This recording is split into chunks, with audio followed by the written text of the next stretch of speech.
Assalamualaikum warahmatullahi wabarakatuh. Honorable Ma'am Arina Sofia as a lecturer of Innovation in Education course. We are from first group will explain our assessment that is about innovation. Before that, let me introduce our member group. For the first is Fedora Ada, Melisa Finawang, Maya Sepiana, Nafisa Azara, Putri Devi, Risma Yulia, Riko Wahyu, Romario Dwiki, Sofia Amani, and Syaira Salma.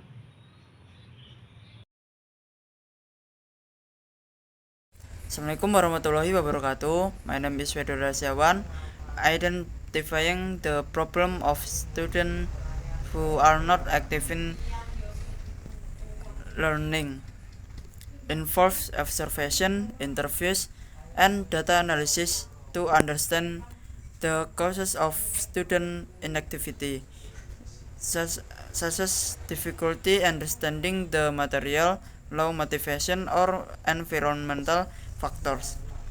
By understanding these factors, educators can develop appropriate strategies to increase student participation in learning.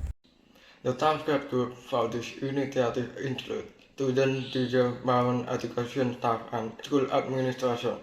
For students, the aim is to directly understand their learning environment and what form might be causing them to teaching. Teachers will use the information to evaluate their teaching method and gain insight into how they interact with students in the classroom. And the parents will benefit by gaining a deeper understanding for their children's learning environment at home and can better support and effort to improve them. Education staff will provide perspective from an administrative and policy standpoint, offering insight into how school policies can impact learning conditions. Finally, school administrators will use the data to allocate resources effectively and support the institutional implementation of strategies to improve learning outcomes. Okay, for the next material is consequence of problem to the target group. Students who are passive in learning can face several negative consequences, such as a lack of understanding of the material, and low academic grades, and a lack of social skills that are important for collaboration and communication. They may also lose motivation and interest in learning, which could impact their future performance. Okay, I will explain it one by one. So for the first is lack of understanding of the material. When the students are not active in learning, they tend to miss important information and not really understand the concept being taught. And the second is low academic values. Active engagement in learning often correlated with better academic performance. Passive students may get lower grades due to lack of participation and understanding. The third is lack of social skills. Interaction with teachers and classmates is an important part of developing social skills. Passive students may miss opportunities to practice these skills. The fourth is loss of motivation and interest. When students feel disengaged in learning, they tend to lose motivation and interest in the subject, which can affect their future performance. The fifth is lack of critical and creative skills. Active learning allows students to develop critical and creative thinking skills. Passive students may not have the opportunity to hone these skills. And the sixth is limited problem solving ability. When students are not active in the learning process, they may have difficulty facing and solving problems due to a lack of experience in thinking critically and analytically. And the seventh and the last is increased risk of negative behavior. So the students who feel disengaged in learning may tend to divert their attention to unproductive or even detrimental behavior. Therefore, it is important for teachers and educational institutions to encourage students' active involvement in learning to minimize this negative impact. I will explain about impact of innovation in education regarding students who are not active in learning. So, innovation in education can help address issues with students who are less engaged in learning by introducing interactive and personalized learning. So, and personalized learning experience. Okay. Technologies like gamification, like we can apply anything, so adaptive learning platform and virtual reality can make learning more engaging and tailored to individual needs, so ultimately motivating students to participate more actively. Okay. Additionally, innovation teaching methods such as project-based learning, flipped classroom, and peer-to-peer learning can foster collaboration and creativity, which can appeal to students who might be disadvantaged in traditional classroom setting. Project-based learning, providing challenging projects that require active participation from students to complete. Number two, problem-based learning, introducing real-world problems that require active problem solving from students. Number three, cooperative learning, encouraging collaboration among students to complete learning tasks so that each student is actively involved. Game-based learning using game elements such as point, level, and challenge to increase student engagement in learning. Use of interactive technology, using interactive software and applications that allow students to actively participate in learning, such as online polling, discussion platforms, or online learning platforms. Use of disruptive teaching methods, employing various teaching methods such as group discussion, role-playing, and simulation to enriching student engagement. Experiment-based learning, providing opportunities for students to conduct their own experiments and observe the results so that they are directly involved in the learning process. Progressive learning, organizing learning in stage, starting from easy level and gradually increasing in complexity, so that students feel motivated to continue learning and participating. Constructive feedback, providing feedback that helps students understand their strengths and weakness, and provides encouragement to continue improving their engagement and performance. The last is demonstration method in English learning. The demonstration method in English language learning is an approach where the teacher shows or demonstrated language usage, typical through example, illustration, or models. Okay, in this innovation, Group 1 chose a role-play innovation where the innovation runs the demonstration method. This innovation is intended to build interactive attitudes from students, make students active, and become a solution to root cause of passivity from students.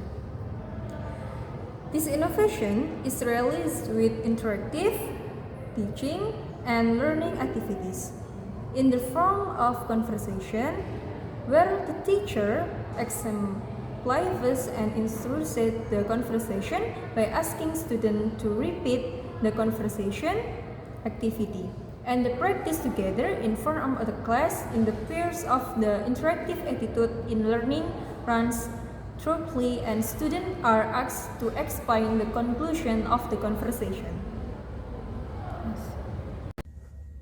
Now we will talk about the demonstration method in English language learning. We will explore its advantages and disadvantages and provide relevant examples. First, we will discuss the advantages of the demonstration method. The demonstration method facilitates understanding of concepts by providing hands-on examples. For example, in grammar learning, demonstrating the use of tenses in everyday sentences allows students to see and understand their practical use. In addition, demonstration also enhances practical skills such as speaking and listening through role-playing communicative situations or context-based activities. Students can experience the use of English in real situations. Next, we will discuss the disadvantages of the demonstration method. However, the demonstration method is not always effective for all concepts. Highly abstract concepts may be difficult to demonstrate clearly. For example, teaching complex grammatical concepts may require a more structured approach. The demonstration process can also be time-consuming, especially if it involves elaborate preparation or in-depth explanations. Therefore, it is necessary to consider carefully when and how the demonstration method is used in learning. In choosing the right learning method, it is important to understand the advantages and disadvantages of each approach. The demonstration method can be a very effective tool in English language learning, provided it is used wisely and tailored to the needs of the students. That's all for our group. Thank you very much. Wassalamualaikum warahmatullahi wabarakatuh. Oke, assalamualaikum warahmatullahi wabarakatuh.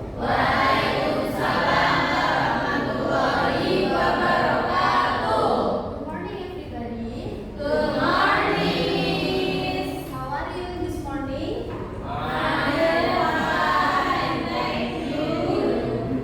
Okay, we are fine too. Okay, today we will study about conversation. Di sini Miss dan Miza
Hi Becky. Hi. Is something wrong? No, I'm okay. But you look so sad. Is something wrong? I'm fine. But you are crying. Is something wrong? Yes, something wrong. What is it?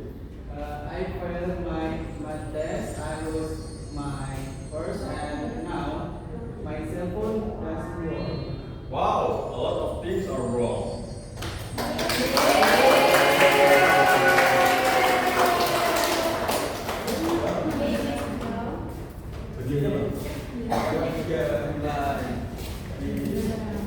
Okay, next we will practice the conversation together. Setelah ini membuat barisan di depan dan mencari gandengan untuk mempraktekkan conversation ini. Jadi dicari dua-dua, setelah itu membuat make a line in front of and you may practice the conversation.